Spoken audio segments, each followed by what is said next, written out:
Saat ini rata-rata gudang-gudang kita untuk persiapan kalau kita harus berperang itu udah cukup. Kalau kita mau damai, kalau negara kita mau aman, maka kita harus siap tempur. Pindad ini salah satu perusahaan yang tertua mungkin di Asia. 3 zaman lah bisa dikatakan. Dari tahun 1808 tadinya hanya memproduksi senjata, berkembang juga memproduksi peralatan-peralatan infrastruktur, alat-alat pertanian, tabung gas. Kita lebih memilih ke diferensiasi produk karena sumber daya manusianya luar biasa, inovatif. Alutsista bekas itu sebenarnya apakah masih bisa digunakan? Bicara alat bekas atau kendaraan tempur bekas itu hampir bisa dikatakan tidak ada masalah.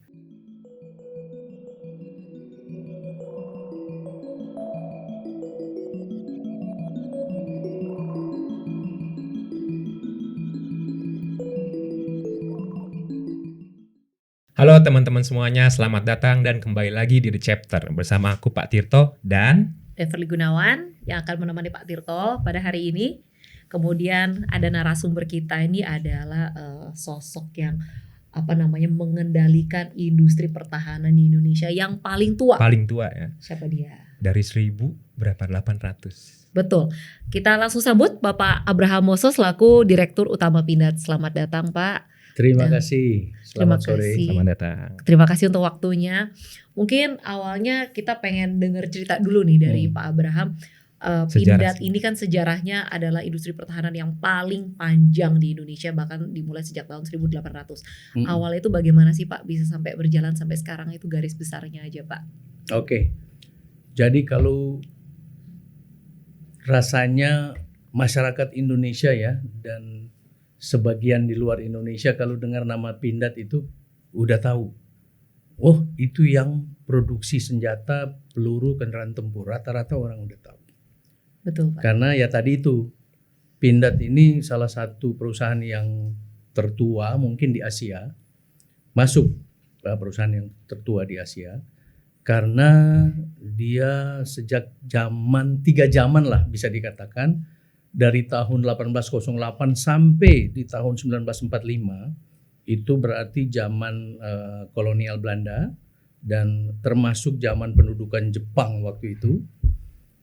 Itu untuk kepentingan perang waktu itu Belanda itu membuat sebenarnya bukan pabrik bilangnya bengkel untuk memperbaiki senjata-senjata yang mereka gunakan, alat-alat tempur yang mereka gunakan di Surabaya. Itu kurang lebih sampai dengan tahun 49 50 gitu. Kemudian mereka membuat lagi semacam bengkel lagi, tapi khusus yang membuat peluru dan bahan peledak. Itu mereka sebut dengan Pyrotechnic Werkplaats. Orang Belanda bilang begitu. Nah, kemudian di tahun 1949 itu masuk di zaman di mana Belanda itu menyerahkan aset-aset itu ke pemerintah Indonesia. Nah, saat itu Pindad itu masih nama Pabrik Senjata Munisi (PSM). Nah, makanya saya pikir waktu saya pertama di Bandung kok bisa-bisanya Persib kok ada PSM sini. Jalan PSM. Ada namanya Jalan PSM. Umur berapa waktu itu Pak? Jadi PSM itu Pabrik Senjata dan Munisi di Bandung. Nah, itu dikelola oleh TNI kita. Kemudian zaman terakhir, periode terakhir maksudnya, itu pada saat akan diserahkan dari TNI Angkatan Darat ke Bapak Profesor Habibie sebagai pengelola industri strategi saat itu. Itu dari Pak Kasat Pak Rudini ke Pak Prof Habibie. Kenapa diserahkan? Karena kan mulai kelihatan bahwa di Pindad ini kan syarat dengan transfer of teknologi yang diserahkan. Lah ini sudah butuh para teknokrat, para ahli ya, para inovator yang ada di situ, dialihkanlah ke menjadi badan usaha milik negara. Dan sampai saat ini kurang lebih gitu sejarahnya Pindad, jadi cukup panjang dan sampai sekarang kompetensinya itu makan lebih berkembang lagi. yang tadinya hanya memproduksi senjata, kemudian pistol, kemudian kendaraan tempur, amunisi dan lain-lain, hand grenade, mortir, roket dan lain-lain, berkembang juga memproduksi peralatan-peralatan infrastruktur seperti eskavator, alat-alat pertanian, tabung gas pun ada di Pindad, ya. Kereta api, Pak? Alat-alat untuk mendukung kereta api, railway juga produksi di Pindad. Kenapa? Karena peralatannya cukup banyak dan kemampuan sumber dayanya juga luar biasa. Sumber daya dalam arti sumber daya manusia yang cukup bagus dan militansi inovasinya juga cukup bagus, sehingga pada saat itu mungkin pemerintah melihat kemampuan itu ada di sini, diberikanlah tugas-tugas itu. Jadi cukup banyak aktivitasnya yang memang ada lebih, ada kekurangan lah. Kekurangannya gimana? Cost-nya tambah besar, ya tugas kita bagaimana mengefektifkan sumber daya ini yang ada dengan tentunya arahnya adalah ke efisiensi. Sementara layoff kan nggak boleh. Pak udah 8 tahun ya di PT Pindad ya. Ya. Itu kesannya gimana sih di PT Pindad sama pencapaiannya saat ini seperti apa? Ya, nah itu tadi ya nyambung. Jadi Pindad ini kalau bisa dikatakan waktu saya bergabung awal, itu saya sempat tanya, Anda ini sudah membuat luar biasa pistol, senjata, amunisi, kendaraan tempur, dan lain-lain. Banyak. Sekarang tugas kita adalah menjual produk-produk ini seperti apa. Karena kita BUMN yang notabene pertumbuhan bisnisnya itu juga menjadi salah satu tolok ukur. Ya, kinerjanya termasuk bisnisnya harus menjadi tolok ukur dinilai. Nah, memang sales waktu itu ya, kontrak-kontrak yang kita dapatkan relatif kecil. Sehingga revenue atau pendapatan waktu itu otomatis relatif kecil. Bagaimana dengan jumlah karyawan yang cukup besar? Ya, kalau kasarnya kalau kita pakai baju itu, waduh bajunya bagus tapi kancingnya nggak bisa ditutup. Ya, jadi mereka sudah bekerja luar biasa, tapi tingkat kesejahteraannya kan nggak bisa meningkat karena cost-nya terlalu besar. Sehingga saya masuk dan saya minta semua unit yang ada di Pindad yang tadinya berupa cost center, kita harus rubah menjadi profit center. Nah, rata-rata saya bilang kan rugi. Sekarang mulai bisa berpikir bagaimana Anda di dalam divisi itu bisa menggaji, bisa membiayai satu orang dan perusahaan ini untung. Jadi yang dari cost kita alihkan menjadi profit center. Nah, tetapi kalau kita kan belajar, kita melihat yang namanya ada tiga dimensi ya. Kalau kita bicara masalah mesin dan proses. Jadi kalau orangnya luar biasa, punya kemampuannya luar biasa. Kemudian mesinnya kalau bisa dikatakan waktu itu sudah ada yang mesin baru, mesin tua juga cukup banyak ya. Kemudian prosesnya bagaimana? Tentunya kalau ini terkait bagaimana mereka menghasilkan produk, bagaimana mereka menghasilkan desain, kemudian bagaimana mereka menghasilkan lewat mesin, ujungnya adalah proses. Yang proses ini adalah bisnis. Nah, di dalam proses bisnis mereka sudah mulai menghitung kira-kira bagaimana barang ini bisa dijual dan sampai di customer dengan nilai kualitas dan dengan hasil yang baik, ya kan? Nah, kita kembali di situ, saya sampaikan kalau udah pada posisi itu sudah harus bicara. Kita kan industri Pindad ini ada di Bandung, ya, di Indonesia yang notabene produk-produk industri-industri hulunya itu juga belum siap. Barang-barang yang dipakai untuk memproduksi juga belum banyak. Jadi apakah kita mau cost leadership, apakah kita mau diferensiasi produk? Kalau kita lebih memilih ke diferensiasi produk. Kenapa? Karena sumber daya manusianya luar biasa, inovatif. Sehingga kita membuat banyak varian waktu itu. Senjata berbagai varian, pistol berbagai varian. Yang mana sih yang bisa masuk market? Dan pada akhirnya itu ada hasilnya. Revenue-nya naik, kontraknya naik, dan sampai sekarang kita sudah bisa running di kontrak kurang lebih 27 bahkan lebih triliun. Yang tadinya hanya sekitar di 4, 5, kadang 6, sekarang luar biasa perkembangan dari Pindad. Nah Pak, Bapak ini kan sudah memimpin Pindad 8 tahun. Nah, terus waktu ada perombakan manajemen di BUMN, industri pertahanan kan Bapak salah satu yang stay nih. Pasti prestasinya luar biasa nih Pak Abraham. Nah Pak, mungkin bisa diceritakan nggak dari kemampuan produksinya sendiri, bagaimana nih Pindad sejauh ini? Kapasitas produksi. Iya. Jadi kalau dari kapasitas produksi sebelum-sebelumnya memang misalnya ya, kalau kita akan memproduksi munisi itu peluru, munisi kaliber kecil saja variannya banyak. Mulai dari 556, kemudian 762, 9 mm, 12,7, kemudian masuk munisi sedang 20 mm, 60, 80, kemudian kaliber besar ada 120, macam-macam. Sampai ke roket, bahkan nanti sampai ke rudal. Oke. Apa namanya? Apa hubungannya tadi? Apa namanya, targetnya sudah berapa banyak nih Pak, atau mungkin yang sudah tercapai dari target? Misalnya munisi tadi ya. Munisi tadi waktu awal-awal taruhlah 6 tahun yang lalu, 6-7 tahun yang lalu, kita itu memproduksi munisi kaliber kecil itu hanya kurang lebih 90 juta butir per tahun. Ya. Kemudian bagaimana kita bisa menaikkan kapasitas produksi kita? Tentu dengan penambahan mesin. Kita ekspansi, menambah kapasitas produksi kita, dan saat ini kita sudah bisa mencapai 400 juta butir per tahun. Ya. Kenaikannya signifikan sekali. Sangat. Dan kita akan menuju sampai ke 500 juta butir per tahun, mudah-mudahan 1-2 tahun ke depan. Target kita.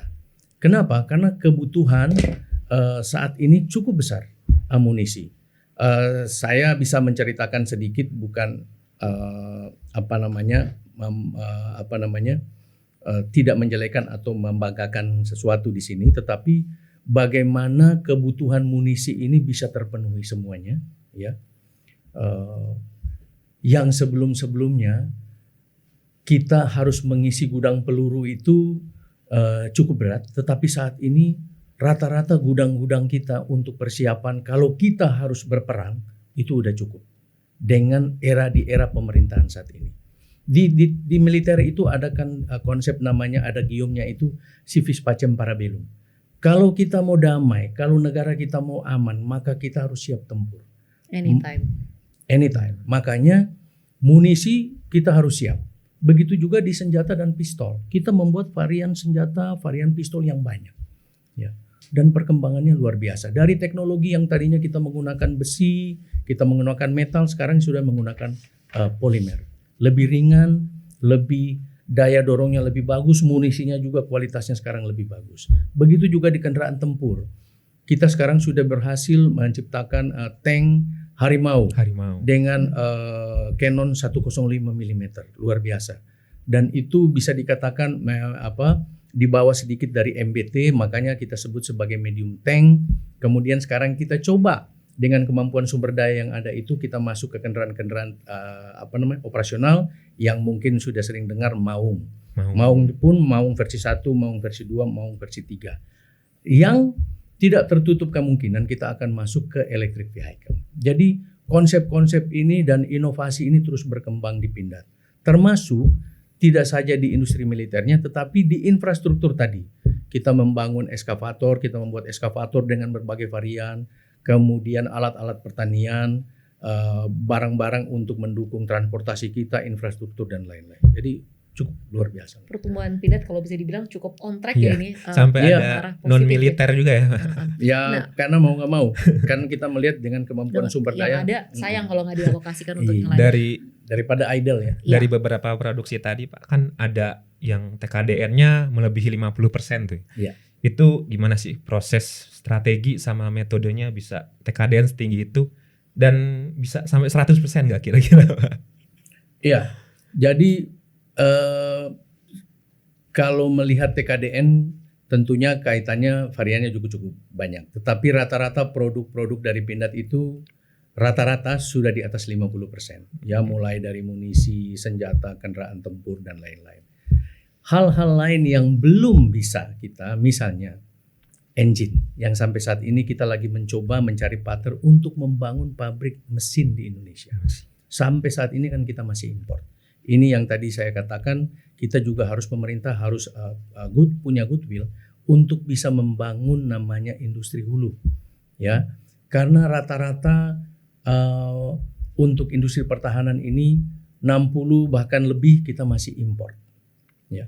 Misalnya bahan baku untuk peluru, propelan munisi untuk peluru, kemudian mesin untuk kendaraan tempur dan lain-lain, itu kita masih impor. Bisakah kita mencapai 100%? Kenapa tidak? Kalau kemandirian itu kita bisa capai dengan cara kita membangunlah industri-industri untuk mendukung pencapaian industri, misalnya Pindad bisa siap produksi dengan bahan baku yang juga sudah kita produksi dalam negeri. Oke, Pak, ini agak iseng dikit nih Pak. Kan tadi bicara banyak beberapa bahan-bahan yang harus dibeli secara import gitu. Nah Pak, kemarin ini kan masih rame ya debat kemarin itu bahwa bicara soal alutsista bekas. Kalau tanggapan Pak Abraham sendiri gimana? Alutsista bekas itu sebenarnya apakah masih bisa digunakan, masih efektif atau bagaimana Pak? Kalau bagi kita yang berkecimpung di industri pertahanan, bicara alat bekas atau kendaraan tempur bekas itu hampir bisa dikatakan tidak ada masalah. Karena semuanya terkait dengan bagaimana kemampuan dia bertempur. Kemampuan dia dalam melakukan operation. Kemudian harus kita modifikasi, kita ganti, kita improve kemampuannya, itu adalah tugas kita. Jadi rata-rata kita mengukur dari istilahnya itu kemampuan daya tempurnya. Jadi tidak berbicara, oh ini tank udah tua banget nih, buktinya masih kita pakai. Scorpion kita masih pakai, masih bisa nembak. Masih layak tempur ya Pak? Masih layak tempur. Jadi yang dilihat dari kemampuan combat,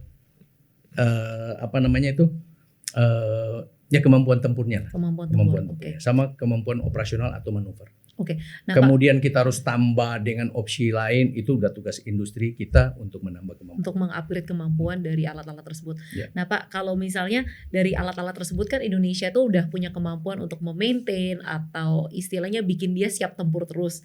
Nah mungkin Pak bisa diceritakan gak sih kalau alat-alat tempur seperti ini Pak, kedepannya tuh nanti rencananya Indonesia tuh gimana nih Pak strateginya supaya nanti bisa lebih mandiri gitu, nggak harus beli lagi? Iya. Nah tadi kaitannya tentu tadi kita harus membangun industri hulu yang pertama kalau mau menuju kemandirian, sehingga apa yang kita perlukan bahwa kita punya kemandirian di industri pertahanan itu bisa tercapai end to end. Besi, baja tahan peluru sudah kita produksi. Bahan untuk pembuatan peluru sudah kita produksi dalam negeri, materialnya ya.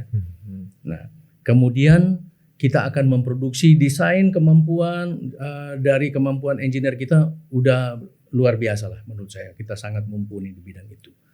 Begitu juga dengan produksi. Sekarang sangat tidak tertutup kalau kita mencari mesin untuk produksi itu di mana saja bisa kita dapat. Walaupun kadang-kadang kalau kita akan membeli mesin untuk memproduksi peralatan tempur, itu izinnya luar biasa. Tapi tidak tertutup kemungkinan kita bisa dapat. Kemudian setelah kita gunakan, tentunya kita harus memaintain peralatan-peralatan ini.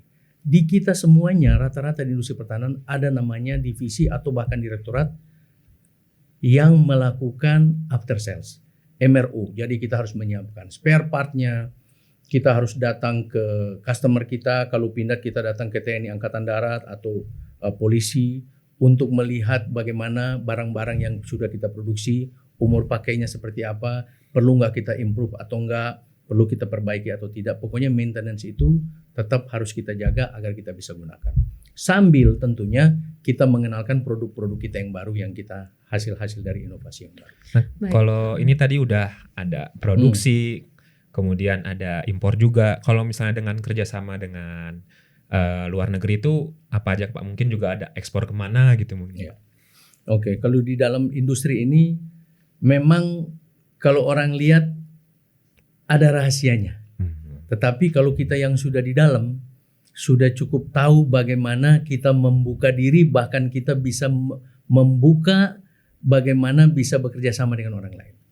Karena industrinya tidak banyak. Vendor teknologinya juga tidak banyak. Jadi kuncinya kita harus melakukan yang namanya strategic partnership dengan vendor teknologi, pemilik teknologinya.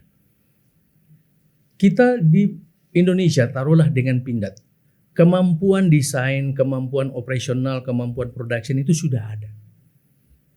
Jadi kita juga harus mencari partner yang kurang lebih di atas kita atau paling nggak minimal sama dengan kita. Kita lakukan kerjasama strategic partnership dengan mereka. Apa yang mereka bisa buat, apa yang kita bisa buat. Ayo kita buat satu prototyping, kamu uji, saya uji, apa kekurangannya, kita bangun bersama. Sehingga transfer of teknologi itu berjalan. Ya, karena belum tentu alat tempur yang ada di negara dia bisa digunakan di sini. Karena kontur dan lain-lain kondisinya bisa dikatakan berbeda. Pola penyerangan, pola operasi bisa saja berbeda. Medan ininya juga. Medan tempurnya juga bisa saja berbeda. Mungkin menarik nih Pak, di Pindad dengan sedemikian hebatnya inovasi yang sudah ada, apakah ada alutsista yang dibikin di Pindad mungkin belum bisa diproduksi kemampuan yang sama di perusahaan-perusahaan industri pertahanan yang lain? Secara teknologi mungkin sama. Ya, kemampuan sensor, kemampuan detektor, kemampuan penyerangan itu sama. Tetapi penyesuaian dengan karakteristik pola operasi yang ada itu bisa saja berbeda. Atau mungkin Medan Indonesia. Medan Indonesia bisa saja berbeda. Kenapa kita sempat diminta untuk bisa membuat anoa kita yang versi gurun pasir? Nah, karena beda. Di sana mungkin harus lebih serba tertutup, jangan sampai debu masuk dan lain-lain dan lain-lain. Kemudian di Australia misalnya, kendaraan tempurnya harus cukup satu pintu untuk keluar prajurit waktu diserang lewat bawah. Tapi di Indonesia mungkin tidak gitu, tetap butuh beberapa pintu untuk bisa menghindar, bisa lari lebih cepat dan lain-lain. Jadi dari sisi teknologi kemungkinan besar sama, tetapi dari pola-pola operasi itu yang memang bisa saja berbeda. Tergantung kegunaan ya Pak. Nah Pak, mungkin boleh diceritakan Pak, nanti ini mimpi ke depannya Pindad nih apa nih Pak? Kalau mimpi Pindad ke depan ya kita harus menjadi raja pertama di negara kita. Kemudian kita sudah harus bisa masuk ke market-market dunia ya, dan itu sudah mulai kita lakukan. Kita udah beberapa ekspor ke negara-negara Asia. Kemudian kita sudah masuk ekspor juga ke US, walaupun itu primer bahan baku untuk peluru, tetapi kita sudah di sana. Dan di Januari akhir ini kita akan hadir di SHOT Show di Vegas, bahwa peralatan Pindad sudah hadir di sana karena kita akan menerobos market US.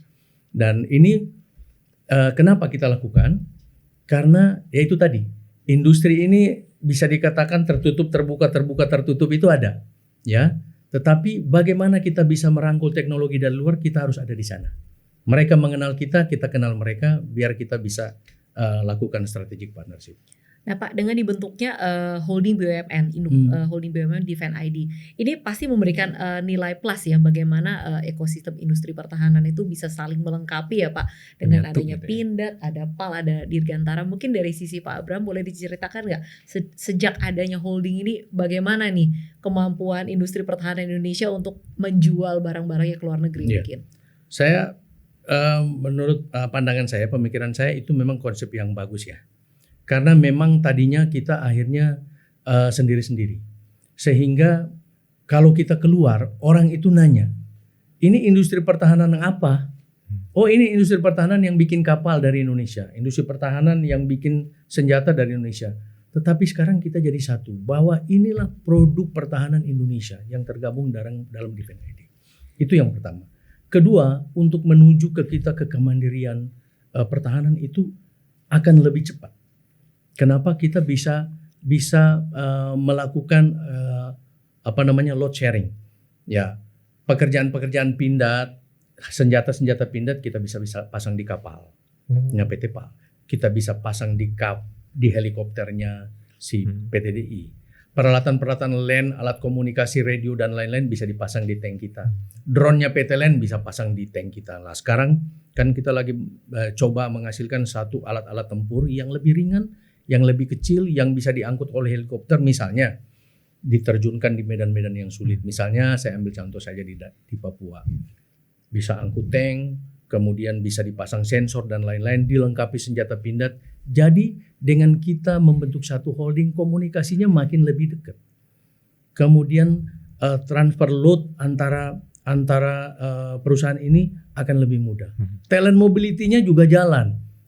Kamu tidak perlu rekrut orang, pakai orang saya yang ada di PTDI untuk mengerjakan software di Pindad, pakai orang yang ada di Pindad untuk mengerjakan elektronik atau peralatan yang ada di LAN dan lain-lain. Jadi efektif bisa tercapai, kemandirian industri pertahanan bisa lebih cepat, dan itu adalah goals kenapa kita dijadikan satu holding company. Dan mungkin yang gak kalah penting ya buat generasi muda ini, kayaknya industri pertahanan ini adalah sesuatu yang kece nih bahasa anak muda.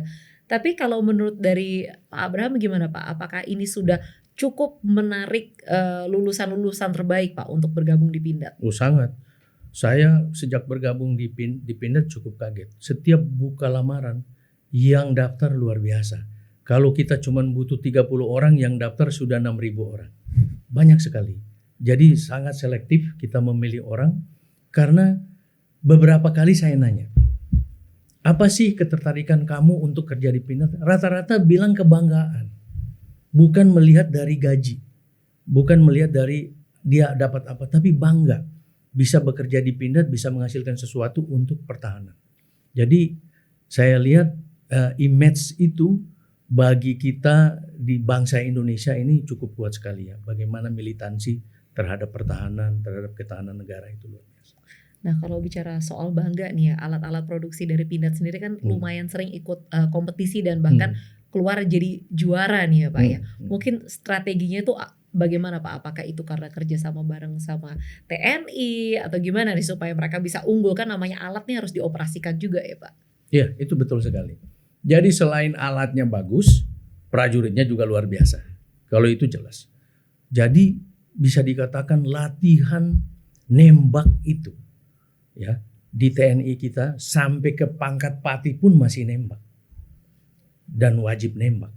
Jadi kemampuan tembak itu di TNI kita tidak diragukan lagi.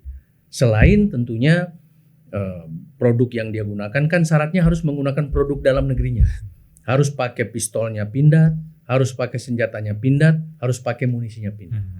Dan rata-rata negara lain pun memilih kalau bisa pakai pistol Pindad untuk bagaimana bisa juara. Tapi karena TNI kita latihannya lebih intens, lebih bagus, makanya kita juara. Dan itu mudah bagi saya nggak perlu marketing lagi. Datang sendiri akhirnya order itu setelah kita 12 kali juara berturut-turut. Berarti banyak yang sekali ya. Banyak yang meminat, akhirnya ada kerjasama tuh Pak. Iya, ya itu salah satu. Ada order, ada yang menawarkan kerjasama dan lain-lain, sehingga pangsa pasarnya sangat terbuka. Pangsa pasarnya selain di Indonesia Pak, mungkin siapa aja nih, negara-negara mana nih yang menjadi customer besar dunia? Mungkin ada khususnya region US, Pak. Nah kita target market kita di Asia ya. Kemudian sekarang ini kita sudah bisa masuk di US untuk munisi kita. Tentunya tidak tertutup kemungkinan akan terbuka lagi di negara-negara lain. Kenapa? Konsep kami adalah melakukan strategic partnership. Kembali lagi ke situ. Artinya begini. Kalau mereka punya satu produk yang mereka ingin kerjasamakan dengan kita kasih satu syarat. Boleh, tetapi hasil produk ini saya jual di sini dan bisa masuk market Anda di sana. Dengan tentunya sudah brandnya adalah Pindad. Jadi selalu pola kerjasama yang kita bangun seperti itu. Mau bangun apa saja industrinya, marketnya di Indonesia dia dapat, saya bisa masuk market di sana. Jadi Pindad juga ada di sana. Nah Pak, kalau misalnya contohnya Amerika, mereka sudah tidak usah dipungkiri udah terkenal di dunia. Amerika industri pertahanannya mungkin bisa dikatakan yang salah satu yang terbaik di dunia. Nah added value yang diberikan oleh Pindad ini apa Pak, sehingga mereka tertarik untuk kerjasama dengan Pindad? Iya, tentunya yang tadi saya bilang. Kalau kita mau bicara cost leadership atau kita mau bicara diferensiasi produk, kita lebih memilih ke diferensiasi produk. Di Amerika ini pengguna pistol, penggunaan peluru kan luar biasa banyak. Dan sipil bisa pakai, semuanya bisa pakai, belinya di supermarket juga bisa dapat. Sehingga kan mereka itu bisa lihat yang mana produk murah, tentunya produk baik dan produk yang bisa mereka jangkau dan tentunya bagus. Pindad ambil kategori slotnya ada di situ, kurang lebih bahwa harga kita harga rata-rata yang bisa mereka beli dan kualitas kita tentunya dibandingkan dengan produk-produk dunia sudah bersaing. Dan kemarin saya baru saja ke Afrika Selatan, kita di sana luar biasa juga mirip di Amerika, penjualan alat senjata dan pistol, dan saya melihat kita punya opportunity market ada di sana. Harganya kurang lebih sama, produknya kurang lebih sama. Yaitu tadi balik, industri yang memproduksi ini tidak banyak. Jadi untuk kita mencari celah bagaimana kita menjual kelihatannya tidak begitu sulit. Oke, mungkin saya juga masih penasaran Pak, namanya suatu industri pasti ingin lebih baik dan lebih baik. Mungkin strateginya di Pindad ini untuk terus mengembangkan SDM yang sudah baik ini apa Pak? Ya itu tadi. Jadi sampai saat ini kita masih mengirimkan SDM kita ke luar negeri, belajar ke luar negeri, ya sampai S3, S2, S3. Kemudian di dalam yang tadi kita sangat selektif memilih karyawan kita, ya, yang kemampuannya dia seperti apa. Kemudian kita melakukan training in-house, kita melakukan training keluar. Dengan tadi kita sudah berholding talent mobility-nya, kita bisa putar, ya. Dan luar biasa tadi peminat untuk bekerja Pindad, antusiasmenya tinggi sekali sehingga bisa dikatakan kita mudah untuk secara selektif mencari tenaga kerja yang mau bergabung di Pindad. Kalau soal ini kan sudah digabung ya menjadi Divine ID ya. Iya. Kemudian kemarin sama Pak Bobby akan difokuskan di penggunaan software dan AI. Kalau di Pindad sendiri pengaplikasiannya seperti apa? Iya. Kalau itu sejak dulu kita sudah masuk karena mau tidak mau arah ke situ. Industri pertahanan harus jalan. Apalagi dengan kebijakan pemerintah itu Indonesia menuju 2045 4.0, ya, ada di level kesiapan sedang, tinggal didorong dikit. Di mana aja? Di kemampuan sumber daya, di kemampuan inovasinya, di kemampuan produksinya, di kemampuan keuangannya, di kemampuan operasionalnya, manajemen dan lain-lain. Dan itu semuanya kita sudah lakukan dalam proses menggunakan software, ya. Akuntansinya, produksinya, sudah ada beberapa yang kita modifikasi menggunakan robotik. Kemudian pemantauan hasil produksi sudah terpantau, begitu juga di bidang keamanan data. Dari paling sederhana dulu firewall, sekarang sudah kita membangun SOC, ya, sehingga betul-betul bagaimana kita menerapkan menuju industri 4.0 itu sudah berjalan kalau di Pindad. Begitu juga sumber daya manusianya sudah harus dilatih ke situ. Pekerjaan sebagian divisi udah paperless dan lain. Ada pelatihan sumber daya manusia untuk teknologinya juga ya, Pak. Iya. Dan itu juga kita terapkan di pelatihan senjata kita, di kendaraan tempur kita. Kalau enggak sekarang kita bisa melihat bagaimana perang bisa otonomus, ya. Tank tanpa awak, drone udah tanpa awak. Ya mau nggak mau kita harus masuk ke situ. Ya. Oke, Pak. Kalau dari tadi kita fokus lebih ke produk-produk pertahanan nih Pak. Kita pengen juga mengulas Pindad apa saja yang dilakukan tadi kan di bidang infrastruktur. Ini potensi kedepannya gimana Pak? Kalau kita ngelihat kan pembangunan di Indonesia ini cukup pesat ya di pemerintahan sekarang. Ya. Jadi kenapa kita masuk ke situ? Memang pertimbangannya adalah yang pertama adalah bisnis, kemudian bagaimana kita mengefektifkan idle capacity yang ada. Karena kita sebagai BUMN kan tadi bagaimana tetap mempertahankan sumber daya manusia yang ada sampai dia selesai bekerja. Jadi mesin-mesin yang tua pun tidak bisa langsung di-scrap dijual karena itu tercatat dalam neraca kapan harus umur ekonomisnya selesai baru bisa kita lelang. Sehingga bagaimana tetap mesin tua itu kita bisa pakai. Udah kalau begitu yang idle itu coba kita membuat satu direktorat industrial yang kemampuan sumber daya dan kemampuan mesinnya sama dengan yang dia ada di pertahanan, kita pisah menjadi satu direktorat industrial. Di situ ada divisi alat berat yang membuat eskavator dengan berbagai varian. Di situ ada divisi IP itu infrastruktur perhubungan, buat peralatan untuk support railway kita dan lain-lain. Kemudian ada mining service untuk ledakan komersial, dan ada yang bisa dikatakan supporting.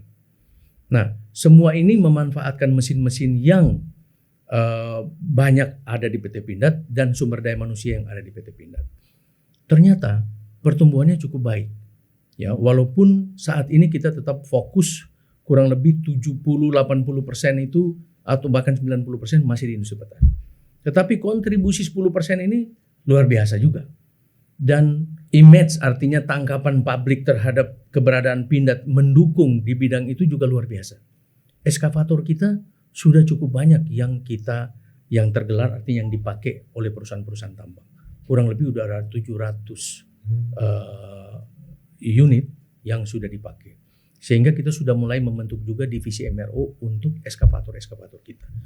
Tadinya kan kita harus masuk di food estate itu ya, yang walaupun mudah-mudahan next masih akan tetap berjalan, sehingga pasar-pasar eskavator dan alat pertanian ini masih bisa kita kembangkan. Tetapi ke depan, kalau misalnya kita harus fokus ke industri pertahanan, maka ini kita bisa lakukan spin-off atau lakukan kerjasama dengan industri lain, sehingga betul-betul kita bisa fokus di industri pertahanan. Oke, jadi setelah memaksimalkan kapasitas produksi, Pak, mungkin ke depan apakah ada rencana untuk IPO, Pak? Oh, kalau saya dari sisi bisnis kenapa enggak?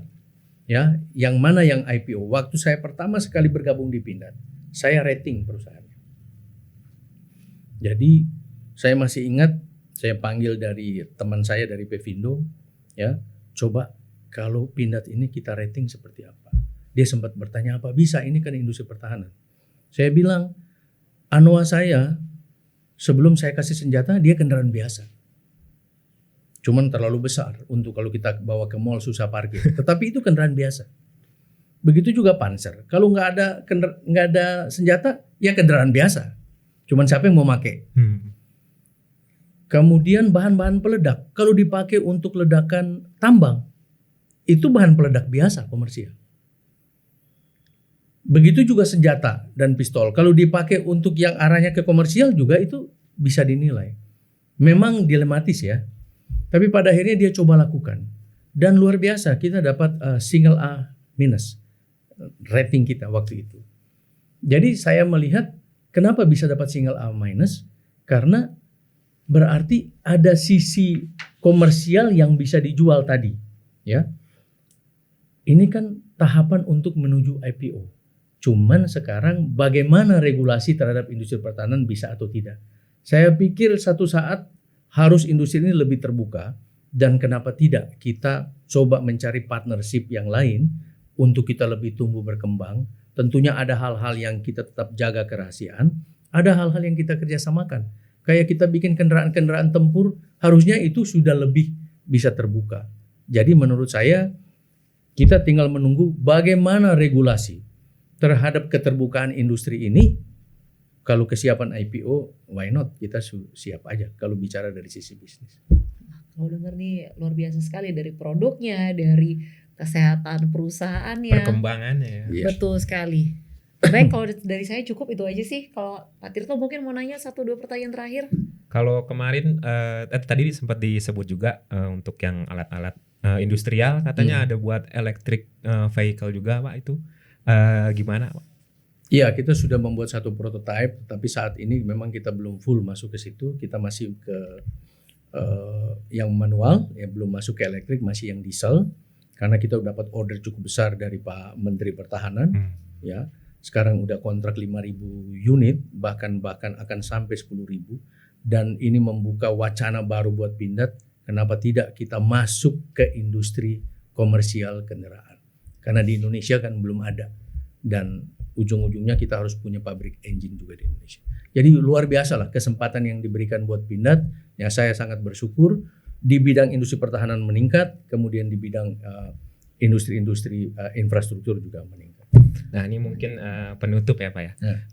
Kalau untuk dari PT Pindad ini apa yang perlu dipertahankan dan apa sih yang perlu diperbaiki? Kalau saya sih melihat bagaimana pride bagi karyawan yang ada di Pindad itu kita terus pertahankan militansi, sehingga dari situ dia bisa melakukan inovasi.